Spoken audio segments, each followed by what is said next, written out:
la educación. Cuando se habla de la UAS y se hablan de sus 479 años, muchas veces se ponderan su primacía en América, pero pocas veces se dice que la UAS también tiene primacía en la introducción en República Dominicana de la formación de doctores.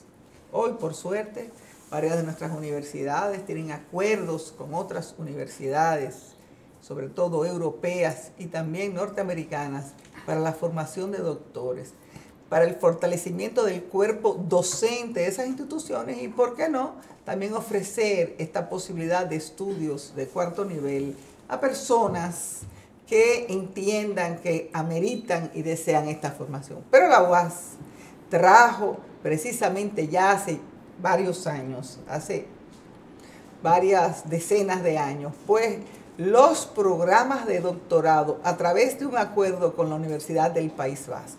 Primero fueron doctores en Derecho, luego en Economía, en Filosofía, en Educación, en fin. Hoy el cuerpo docente de la UAS se ha fortalecido con el egreso de varios de sus profesores como doctores, pero además ha dado este servicio, ha extendido este servicio a la sociedad dominicana y varios de los profesionales dominicanos cuentan con estudios de cuarto nivel.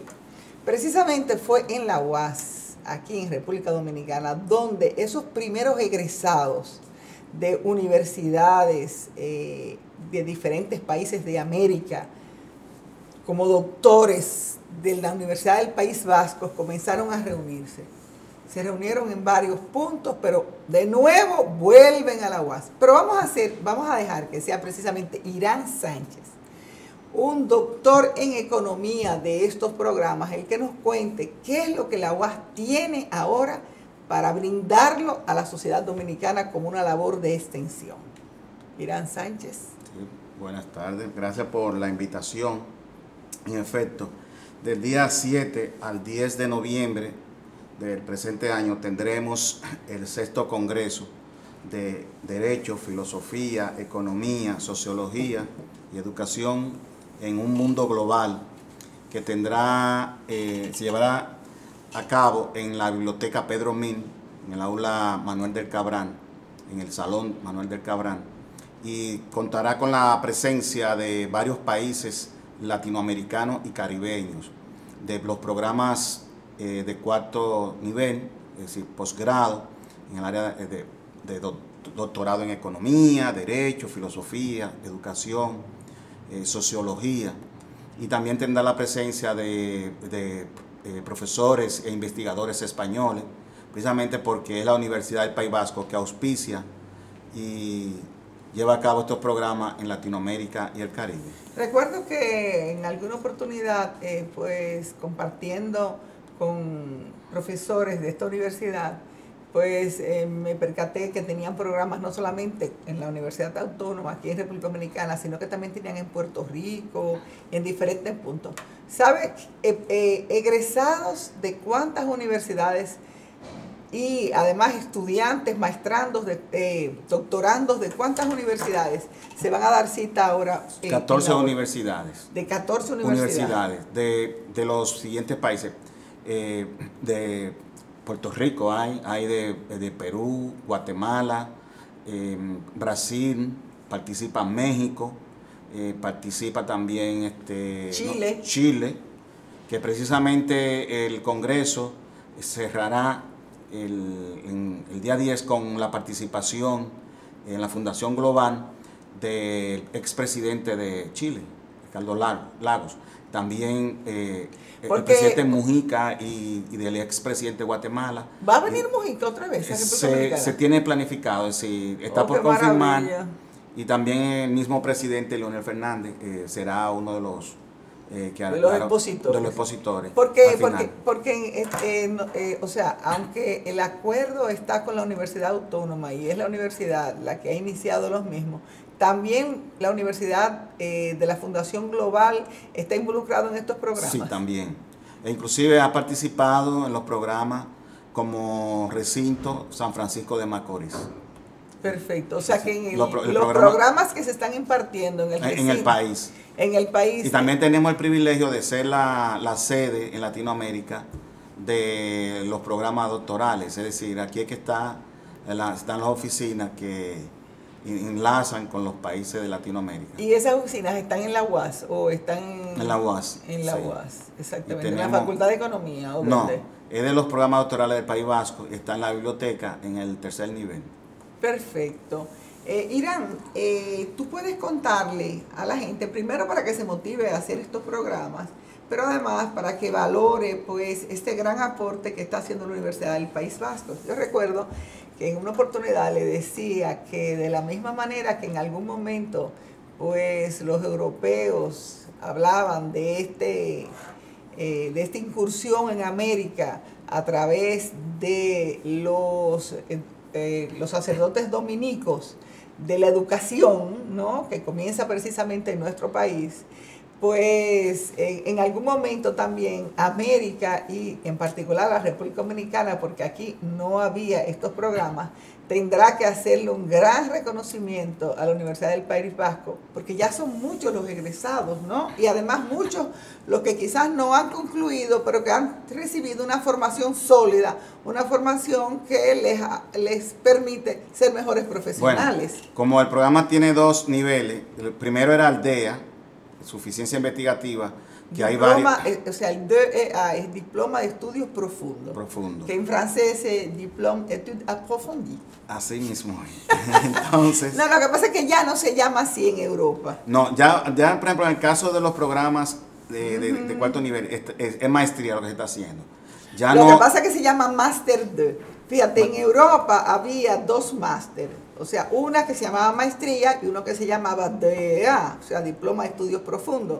Pero en el marco de la globalización europea, de que todos los programas tuvieran los mismos nombres, entonces se optó por el nombre en inglés Master, y a lo que era maestría se le llama Master 1, y a lo que era DEA se le llama Master 2.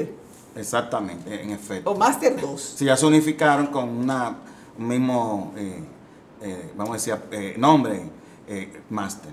Exacto. Lo que nosotros entendemos aquí también como maestría. Como maestría. No en nuestro castellano dominicano. Dominicano. No, y en el castellano en sentido general se le llama maestría. Dime algo. Entonces, algo importante es que luego que se concluye la maestría o máster, entonces se sigue con el doctorado, ya opción del participante si quiere seguir haciendo el doctorado.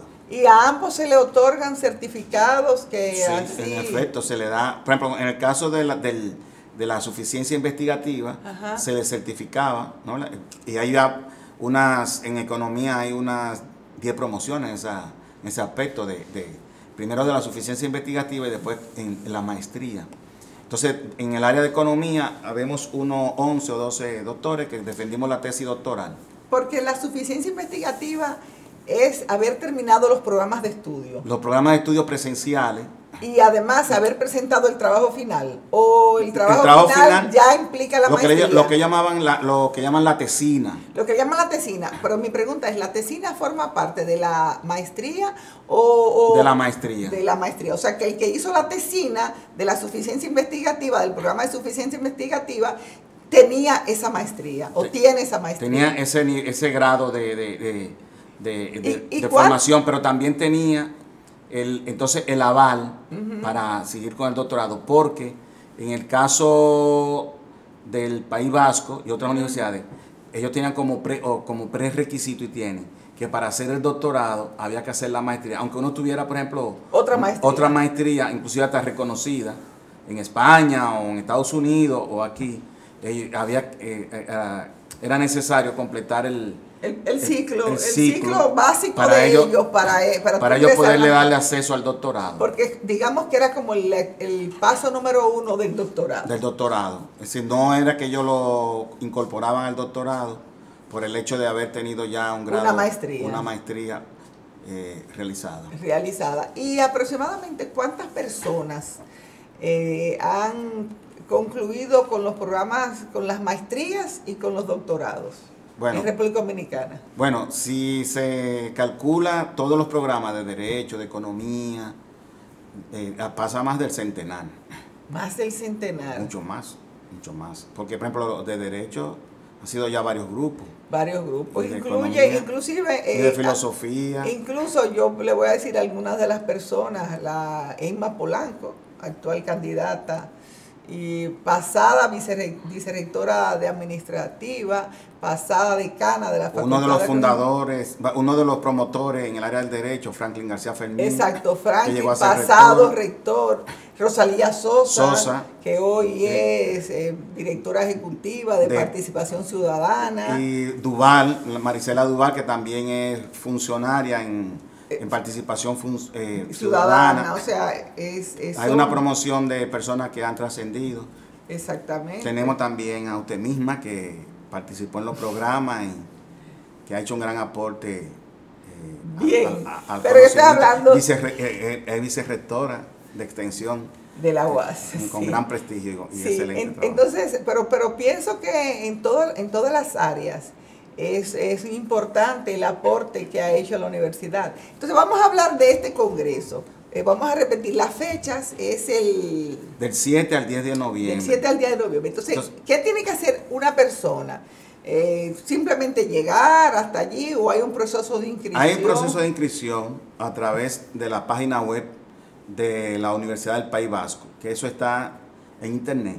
Se accesa, entonces hay unos costos de inscripción, de participación y el pago se hace... Y se puede hacer en línea también el pago, o se hace en... Se va a hacer acá, en la oficina del tercer piso de Relaciones Internacionales, pero también se puede inscribir allá mismo en la biblioteca, en el momento en el marco ya de la actividad ya preinscrito ya, es decir, aquí vienen más de 150 personas.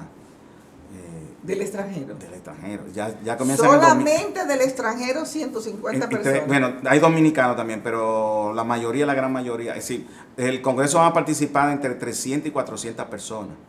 Y dime una cosa, me imagino que debe ser unas plenarias de introducción y de conclusión que se llevarían a cabo pues en el mismo Salón Manuel del Cabral. Van a hacer, primero hay eso me imagino que debe ser abierto. Eso sí, la inauguración, hay invitaciones, pero por ejemplo la inauguración, que hay una parte de conferencias magistrales, la parte protocolar, la parte de una conferencia magistral y también una parte cultural. Pero luego ya comienzan los trabajos, porque es una jornada investigativa. Los trabajos que duran del 7, 8, se harán en diferentes salones por el área de especialización. Derecho en un salón, economía en otro, filosofía en otro. Entonces se hacen las exposiciones de los trabajos que se han hecho en el área, en cada área respectiva, y trabajo de investigación. Tú sabes que no quisiera dejar a dos egresados de filosofía, que son pues Andrés Merejo, Premio Nacional y también a Rafael Morla. Que son muchos, pero esos dos me vienen a la memoria. Merejo es Premio Nacional de Ensayo y el maestro Rafael Morla. ¿Tú sabes quién también fue premio de ensayo recientemente y también es egresado de estos programas? Pues Faustino Collado. Recientemente, hace una semana que le entregaron el premio. Exactamente, y Faustino, o sea que fíjense, señores, de qué tipo de profesionales estamos hablando, O sea, el Premio Nacional de Ensayo, precisamente de este año, se le entregó a uno de los egresados. En el caso de Faustino Collado, su egreso se produjo en uno de los programas de Derecho. Exacto, por su trabajo, un ensayo que realizó, igual que Merejo. Que en el caso de Merejo, su tema es la cibernauta. Sí, o sea, los estudios, sus estudios tienen que ver con el mundo de la informática. Exactamente, pero desde el punto de vista de la filosofía. Exactamente, que parecerían que están en contradicción, pero Merejo hace el perfecto. En el área de economía tenemos excelentes egresados, por ejemplo, Manuel Linares, que es muy productivo, tiene más de 30 libros escritos. Y tenemos a Víctor Peña, que se han desempeñado como funcionarios del sector público. Viceministros, ¿no? Y además tienen libro escrito, hay una producción. Uno mismo, por ejemplo, nosotros tenemos artículos en revistas indexadas, que es lo que los europeos toman mucho más en consideración.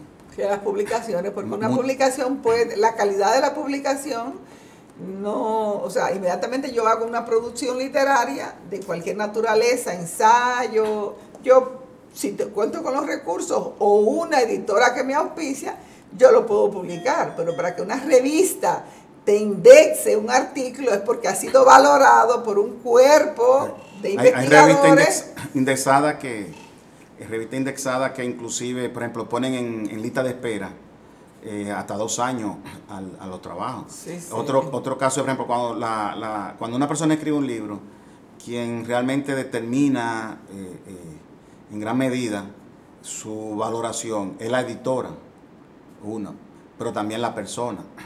Por ejemplo, si un premio Nobel escribe un libro, por sí solo... Ya por sí solo tiene un aval. Señora, vamos a seguir hablando con Irán Sánchez.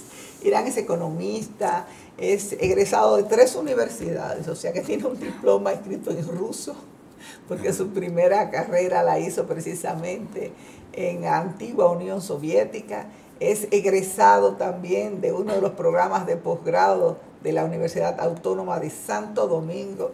Tiene un doctorado con la Universidad del País Vasco, pero él está aquí para hablarnos del País Vasco.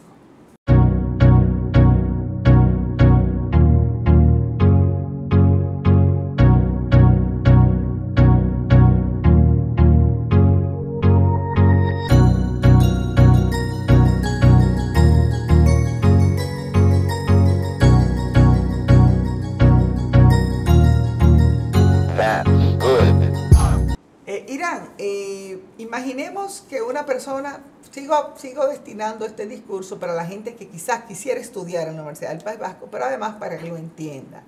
Los profesores venían a República Dominicana y aquí pues daban aseguraban, venían desde la Universidad del País Vasco y los docentes inscritos en estos cursos, recuerdo que comenzaban a las 7 de la mañana, este programa, y entonces durante un tiempo venían y se venían alternando los profesores que iban viniendo asegurando los diferentes módulos, ¿no? Y luego había que hacer un trabajo de investigación que era la tesina, que te permitía egresar con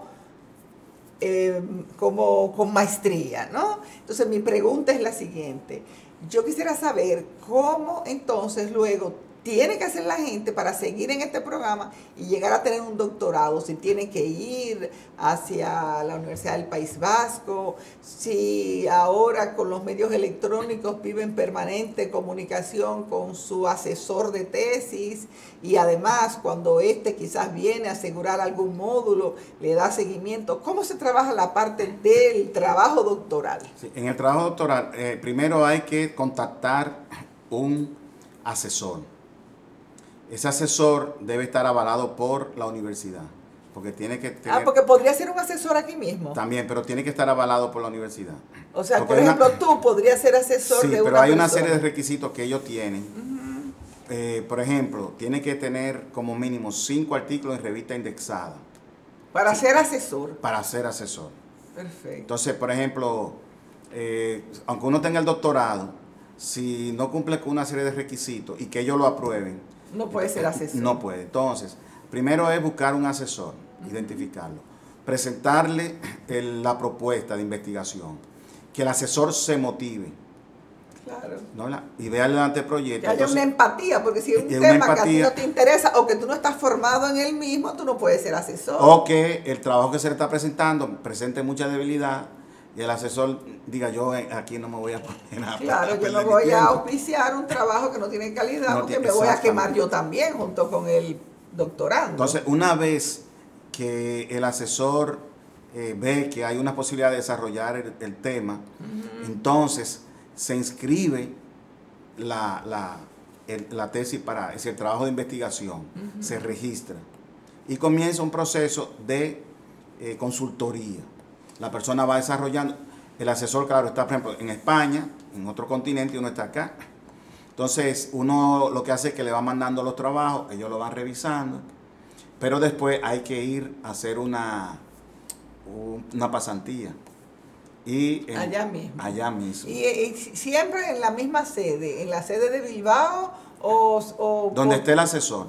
Donde esté el asesor. Por lo general está en Bilbao. A mí me tocó cuando yo fui a España, estuve en Bilbao, pero entonces el asesor mío estaba en Salamanca. Yo tuve que irme primero a Bilbao y después me fui a Salamanca. Pero estaba en Salamanca, digamos, prestado, porque en Salamanca él era docente. En ambas universidades. Él era docente de Salamanca y se fue a Bilbao. Y después de Bilbao lo retiraron de nuevo para Salamanca, la Universidad de Salamanca. Y después volvió otra vez para Bilbao. Ya entiendo. O sea que eso hizo que tú tuvieras, aunque tuvieras que hacer tu pasantía en la universidad, tuviste también que ir a Salamanca. Bueno, por eso te permitió también conocer más España. Bueno, en cierta medida sí. Qué bueno, qué bueno. Dime, vamos a hablar entonces de nuevo del Congreso. El Congreso comienza el día 7. El día 7. Y el día 7 ese es un martes. Entonces comienza con una ponencia ¿de quién? Empieza con una ponencia magistral. Aquí tenemos, vamos a ver, creo que tengo el programa por acá. El caballero Harriet y Esteban Anchustegui va a hablar de la teoría de la idea. Esto está hablando en euskera. Sí, porque recuérdense que son vascos. Exacto. Entonces... debo decir a los amigos televidentes que Caballero Harriet ha sido, pues, señores, si ese señor no tiene la nacionalidad dominicana, pero casi la tiene, porque realmente ha sido un avance. Y él tiene ese mismo empeño en todos los países de América. O sea, sí. Él realmente, de la misma manera que viene aquí, le da seguimiento a los programas dominicanos, así mismo lo hace en Puerto Rico, en Chile, en todas partes. Sí, en efecto. Inclusive cuando él asiste a los congresos, que se han hecho ya varios congresos, como dije, uno en República Dominicana, Perú, México, Guatemala, Brasil.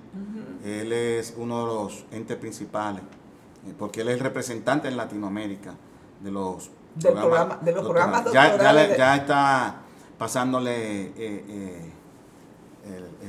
el bastón, se lo está pasando, ¿no? A otra persona. A Vicente Camino. Que es otra de las personas que ha trabajado bastante con los programas, junto a Javier Bilbao, entre otros. Sí, recuerdo a Javier Bilbao. Sí, porque Javier Bilbao con los programas de economía, que es lo que uno más se relaciona. Exacto, mientras que él es más con los programas de derecho. De derecho. Perfecto. Entonces, Javier Camino. Javier Bilbao y está Vicente Camino. Vicente Camino, me corrijo, Vicente Camino y el profesor Caballero Harriet son los que van a presentar el programa de apertura. No, ellos son de los organizadores. Ajá. Pero si hay vienen unos expositores en la apertura, que son conferencias magistrales, así como en el cierre. En el cierre, como dije, viene el presidente, está invitado el presidente Ricardo Lagos. Viene del expresidente de Guatemala. Y viene ¿Cuál de los presidentes? Creo que Ursúa, creo que. Perfecto. Bueno, aquí está. ¿Y él es egresado también de los programas? No, son personalidades que participan por su trascendencia política y entonces ellos participan en conferencias magistrales. Sí, pero no es que son de los programas. Por ejemplo, Leonel Fernández, él participa, pero no es que le... Egresado. Inclusive la misma Fundación Global. Aquí tenemos Leonel Fernández, Juan José Ibarreche, Legendacari. El Legendacari es como el presidente, ¿no? La máxima autoridad del País Vasco. ¿De la Universidad del País Vasco? No, del país. ¿Del País Vasco? Del país. O sea, que él viene, el presidente del País Vasco. Sí, así mismo, Sí, lo que pasa es que son comunidades autónomas. Y ellos tienen su presidente. Como comunidades autónomas que son, bueno, creo que ahora estamos bastante empapados con el problema de Cataluña. Exactamente, que son comunidades autónomas que tienen su presidente, que eligen, y además son parte del Estado, pero con ciertas atribuciones y derechos independientes, particulares. Sí. Está Álvaro Arzú, el presidente de Guatemala. José Mujica, que está Juan Manuel Santos, inclusive. Están por confirmar. Juan Manuel Santos, el expresidente colombiano. No, el actual presidente colombiano, Juan Manuel Santos. Eso es para el cierre. Bueno, entonces, pero realmente estamos hablando de una actividad. Están algunos por confirmar, pero siempre son de alto nivel los invitados y los expositores. Las magistrales, conferencias. Y tenemos también y algunos de los dominicanos. La UAS acaba de darle un honor y causa también a una personalidad del País Vasco. Del País Vasco, sí. Perfecto. Ya en su momento también se lo dio, me imagino, a Caballeros Arrieta. Sí, exactamente. Y también a el ex presidente de esa legenda Cari, el expresidente del País Vasco. Sí, de hace unos 3 o 4 años atrás. Perfecto. Irán, yo recuerdo que hace muy pocos días te vi a ti precisamente, al doctor Andrés Marejo, en un programa de televisión y querían como motivarlos a ustedes, a que ustedes hablaran de política, del autonomismo, pero realmente ahí tenemos que decir, porque yo, como tú muy bien dijiste, soy parte de estos programas, que en estos programas no se habla de política española, o sea, son programas bien centrados en la actividad que uno está estudiando. Sí. Lógicamente uno pudiese pues interesarse en el viaje hacia España, pero no tiene nada que ver. Pero en el contenido, por ejemplo, nosotros hicimos el doctorado, nos hablaron de la economía europea y precisamente en esa entrevista que participamos, apelamos o acudimos a ese conocimiento por lo siguiente: los países europeos que forman un bloque, la Unión Europea, tienen una serie de requisitos a nivel económico, es decir, de parámetros, pero también tienen un aspecto político. Y nosotros dijimos ese día, y a los 2 días se declara la independencia en el Congreso. El gobierno español apela a la cápite del artículo 155 de la Constitución y desmonta realmente ese escenario que estaba formando de independencia de ese país. Sí, el escenario del presidente de la comunidad autónoma catalana, Puigdemont. La Unión Europea inmediatamente Claro, la Unión Europea no reconoció a Cataluña como país independiente. Y hablando un poquito más profundo, en el argot de los bomberos dicen que entre los bomberos no se pisan la manguera.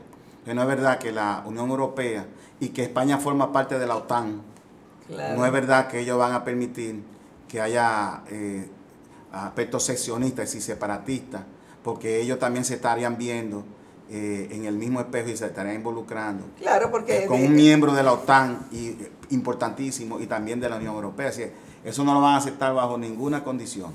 Cosa que ha sucedido con otros países que sí, por ejemplo, en el caso de Kosovo, que inclusive que se separó de la antigua Yugoslavia. Y fue apoyado por Occidente, y entonces ahí están los resultados. No, y que es precisamente uno de los que se cuestiona hasta qué punto la Unión Europea tiene las atribuciones de tener reticencia al proceso catalán cuando lo permitió en Kosovo, y hoy existe Kosovo, su capital Pristina, ¿no es verdad? Exactamente. Entonces...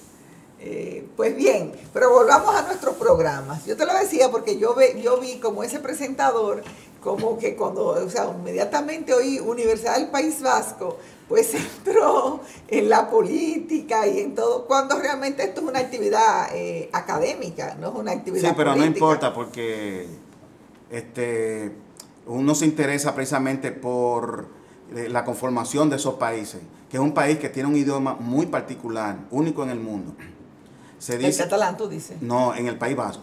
Ah, bueno, el vasco. Sí, el euskera. Sí. Se ha venido las raíces, usted que es lingüista, sí, se ha buscado en otras nacionalidades muy lejos. Ni siquiera, las raíces del euskera o del idioma vasco, ni siquiera se encuentran en los idiomas indoeuropeos. O sea que cuando uno habla de los idiomas, de varios de los idiomas asiáticos y de los idiomas de Europa, no encuentra en el euskera, vascuense o lengua vasca, como usted quiera llamarla, ningún elemento que permita que su base de sustentación, que su base de origen es una lengua indoeuropea, o sea que es más antigua todavía. Exactamente. Y en consecuencia, pues eso denota hasta qué punto es una cultura solidificada que tiene tradición pues de cientos y cientos de miles de años. Exactamente, así es. Así es. Bueno, señores, estoy hablando con Irán Sánchez. Irán es economista, podemos pues abordar temas de economía si él nos los permite. Y además de economista, está aquí precisamente como egresado del programa doctoral de la Universidad del País Vasco y además auspiciando, promoviendo este encuentro, este sexto encuentro de egresados y de doctorandos de la universidad y de maestrandos de la Universidad del País Vasco que estudian en toda América. Nos cuenta que más de 150 participantes van a venir a República Dominicana a participar y que será una actividad que va a reunir a más de 300 intelectuales. Si a usted le interesa, trate de ingresar, ingrese en la página web o entre los días 7 y 10. Exacto. 7 y 10, pero sobre todo el 7, si va a participar, pues llegue para que se pueda inscribir en la biblioteca Pedro Mir de la Universidad Autónoma.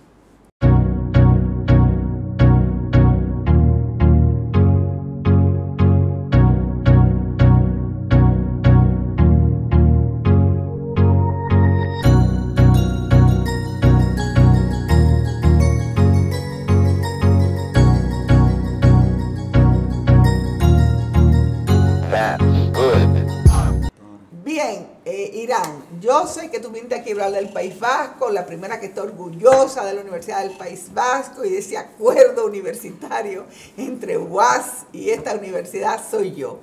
Pero quisiera que tú pues nos hablaras un poco de ese presupuesto, de ese endeudamiento. Yo no puedo desaprovechar tu condición de economista para que tú me des una panorama más o menos de cómo tú ves la economía dominicana.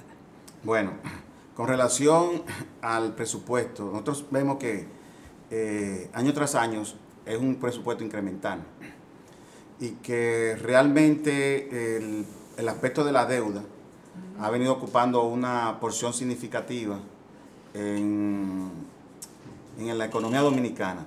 Entonces los intereses ocupan dentro de los gastos del gobierno pues una proporción también significativa. Eso hace que... Y significativa y en incremento cada vez En incremento, claro. Se dice que la deuda que ronda por un 35% del PIB todavía es manejable para la economía. Uh-huh. Entonces se compara a veces con países desarrollados como Italia, otros países, Italia, países europeos, los mismos Estados Unidos, donde los porcentajes con relación al PIB inclusive superan hasta el 100%. Lo que sucede es que la economía de ellos está estructurada en base a factores productivos, en sectores productivos de alto valor añadido y además generan riqueza y no tienen la vulnerabilidad que tienen los países como nosotros, que dependemos de sectores muy vulnerables, como el turismo, por ejemplo, y por ejemplo ahora mismo el sector avícola, que es un sector muy importante en la economía, dentro del sector agropecuario, inclusive, está por debajo de la producción vacuna, pero por encima de la producción porcina. Y cuando se le suma la producción de huevo a los pollos, está por encima inclusive de la vacuna. Exacto. En términos de aporte al valor del PIB. Pero fíjense ustedes que una gripe aviar inmediatamente hace vulnerable el sector. Inclusive una gripe aviar que está bien centrada, por lo menos hasta el momento, está bien centrada en un lugar específico, que se han tomado todas las previsiones de aniquilar, desgraciadamente, pues las aves enfermas, pero además con un cerco militar, ¿no? Como aconteció alguna vez con la fiebre porcina. Sí, esto es para aislar el foco de contaminación. Exactamente. Pero fíjense ustedes, si vemos la economía dominicana por sectores, el mismo sector turismo, supóngase que sucede, y gracias a Dios no sucedió, por ejemplo, un fenómeno como sucedió en Puerto Rico, que afecte los polos turísticos. La infraestructura del Inmediatamente polo turístico. pues nuestra economía se ve afectada. Entonces nosotros, el crecimiento económico es que determina en gran medida la capacidad de generar empleo y también de generar recursos para poder pagar, cubrir, solventar el ingreso. Entonces, si no hay crecimiento, nuestra economía y la economía global está sustentada en lo que es generar mayor ingreso en la economía. Pero entonces nosotros tenemos, se dice que tenemos una carga impositiva baja, así, nuestra presión fiscal anda por un 15 o un 16%, pero tenemos entonces el problema de las evasiones fiscales y tenemos que el presupuesto mismo es un presupuesto que no está orientado realmente a resolver los grandes problemas nacionales. Cuando se dice que, vemos ahora a los diputados y la Cámara Legislativa que están gritando cuando se están quejando de que se le puso un límite a las exoneraciones, eso llora ante la presencia del Señor. Y un límite de $100,000, señores, 100,000 estamos hablando de casi 5 millones de pesos. Ellos querían que el automóvil que importan sea superior a 5 millones de pesos. Porque efectivamente las exoneraciones ellos ni siquiera la usan, la venden. Exacto. Porque, por ejemplo, para tener un Lamborghini o un Ferrari, Rolls Royce, un Ferrari, entonces son muy costosos. Maserati. Entonces eso es un sacrificio fiscal que hace el Estado, claro, a favor de un sector que inclusive había un proyecto de algunos mismos de los congresistas que hablaba de reducir a una sola exoneración y además que esta fuera hasta $70,000. Luego se cambió y no se habla de una sola, no estoy segura, pero sí sé que es $100,000. Y aún así dicen que no, que es un derecho adquirido y que que el gobierno no tiene ninguna, y además para que sea aprobado ellos mismos son los que la van a aprobar, o sea que las posibilidades de que lo aprueben son muy remotas. Otros sectores como los médicos, los profesores, que también las enfermeras también deberían de tener un derecho, porque son servidores públicos, también a tener exoneraciones. Y a veces con más razón, porque el aporte que hacen a la sociedad dominicana puede ser invaluable. Un médico es importante en la sociedad dominicana, entonces, porque salva vidas. Pero, por ejemplo, si se aprobara, tal y como yo vi al mismo Tony Galán, el senador por San Cristóbal, que hablaba de que fuera hasta $70,000, una sola, y que además, una sola en los 4 años, y que además de esto no pudiese ser vendida antes de los 2 años, o sea que luego de adquirido el vehículo no pudiera ser vendido antes de 2 años de usufructuar el vehículo. Yo creo que realmente, si bien sería una dádiva, si bien sería un beneficio a un segmento solamente, realmente el Estado no le estaría dando vehículos, que a otros funcionarios le da un vehículo asignado, y en esa manera lo que se le está facilitando para que él pudiera con sus ingresos, que ingresos tienen más que suficientes para adquirirlo, pues adquirir un vehículo. O sea que yo lo veo un poco justificado una exoneración 4 años que sea hasta $70,000 y que además de eso no pudiera venderlo en 2 años. No se vería como lo que es un negocio vulgar, porque lo que hacen es, definitivamente, como tú dices, inmediatamente venderla en varios millones de pesos, porque la persona que va a adquirir un vehículo no de $100,000, sino de millones de dólares.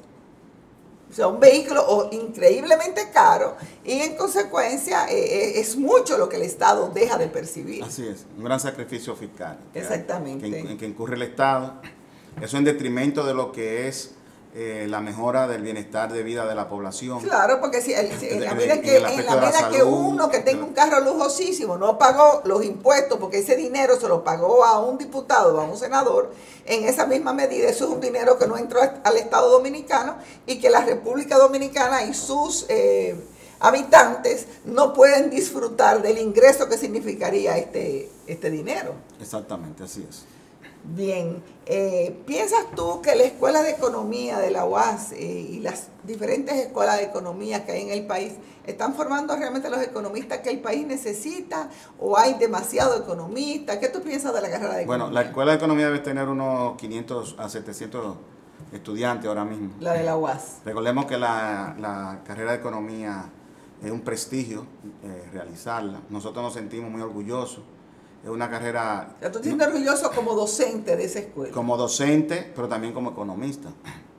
Y la escuela realmente está cumpliendo su función porque algo importante es que los estudiantes que se forman en la UAS tienen una visión de la vida y una filosofía y unos valores diferentes a como se forman en otras universidades. Eso es así. Entonces, por ejemplo, la sociedad dominicana, más del 60% de la población pertenece a sectores de bajos ingresos. Entonces tenemos un contraste en términos del desarrollo económico y social. La sociedad necesita jóvenes de los estratos más vulnerables, bajos, que tengan formación primero para que rebasen la situación hasta de pobreza muchas veces y puedan romper el círculo vicioso que se rompe a través de la formación profesional y educativa. No lo rompe la pelota porque de los cada 100 peloteros solamente llegan a la grande a profesional 3 y a la grande llega 1 de los peloteros que se perfilan que están en... Exacto, entonces si es por de condiciones. La loto, eso es 1 de cada tantos millones de personas. La otra parte, actividades ilícitas, eso es entonces la educación es lo que permite romper el círculo vicioso. Entonces, pero además, yo te voy a decir los algo profesionales más. de la UAS, usted se lo puede encontrar en los hospitales, los médicos, los economistas usted puede verlo trabajando en el sector público, en diferentes dependencias que a veces no son muy remunerados, como por ejemplo en la Secretaría de Estado de Agricultura, que la mayoría de la dependencia y todo lo dirigen profesores de la UAS y que son especialistas con especialidades fuera, pero los sueldos ahí no son muy atractivo. Entonces, una universidad privada no tiene carrera en la ciencia agronómica y pecuaria, que es muy importante para ellos. Entonces, como no es rentable para universidades privadas, no lo tiene. Pero tampoco... Y además están las carreras de la Facultad de Ciencias, o sea, los químicos, los biólogos, los matemáticos, los físicos, los que estudian geografía. Entonces, no es muy atractivo, inclusive para una persona del sector de clase media alta, no es atractivo ir a estudiar zootecnia, por ejemplo. Pero para un muchacho que vive en San Juan, que es campesino y que trabaja con animales, con ganado. Yo pienso que independientemente de garantizar salir del círculo de la pobreza, a una parte importante, yo pienso que está también, Irán, la oportunidad que hay de que tú puedes, de que solamente tienes que esforzarte, de que hay una institución que te va a garantizar y de que tú tienes derecho a soñar. Yo pienso que eso es lo más importante que yo le va a la UAS, el que mucha gente entienda que tiene derecho a soñar, que quizás desgraciadamente por las razones que fuera no llegan a materializar la culminación de estos sueños, pero que sí tienes derecho, que sí tienes la opción. Exactamente. Una de las grandes virtudes es tener una universidad que forma en el grado prácticamente gratis. Es decir, claro, debiera ser, inclusive, cada uno de esos estudiantes, los jóvenes, debiera tener hasta un sueldo. Como donde yo estudié, se le pagaba. Se le daba un estipendio. Un estipendio para que es una beca. Estudiara. Era más que una beca, porque uno estudiaba gratis. Pero entonces le daban un sueldo para que pagara la comida, pagara los alojamientos. La beca, de por sí, uno no pagaba la matrícula, que es la beca. Sí. Pero cuando se le paga para que usted compre sus alimentos, su vivienda y vista allá, entonces es como un sueldo. Claro. Y además, un sueldo modesto, pero un sueldo que te permite sobrevivir. Estamos hablando de los egresados de los países. Tú también eres parte de algún grupo. Sí, hay una asociación de egresados de países socialistas. Precisamente ahora, a final de este mes, hay un congreso, o sea, cada 2 años un congreso en un país diferente, van para Chile. Yo no fui porque tengo el congreso aquí, tengo 2 congresos. y participan entre 500 y 1000 de de todos los países, Latinoamérica. de República Dominicana, increíblemente. Por ejemplo, en los congresos del País Vasco, vamos muchísimos participantes, 30 y 40 dominicanos. Y en el de Chile, le estoy hablando de cientos es decir, los dominicanos no tenemos una gran movilidad. Cuando hay congresos, yo que he participado en muchos congresos en México, Brasil, por ejemplo en Brasil estuvimos hace un par de años en Natal, allá en un extremo de Brasil, y eso estuvo lleno de dominicanos, es decir, presentando ponencias. Qué bueno. Bueno, Exacto. señores, este es Irán y nos está contando cómo nosotros, pues, no solamente brillamos en la pelota y en el tenis también con Víctor Estrella, sino que también estamos brillando, pues, en los congresos internacionales organizados por la Universidad del País Vasco, con una representación bastante numerosa e importante, que no solamente va a ser parte, a nutrirse de las ponencias, sino que lleva sus propias ponencias. Gracias, Irán, y será hasta una próxima entrega de Página Abierta con la Educación, hoy con Irán Sánchez.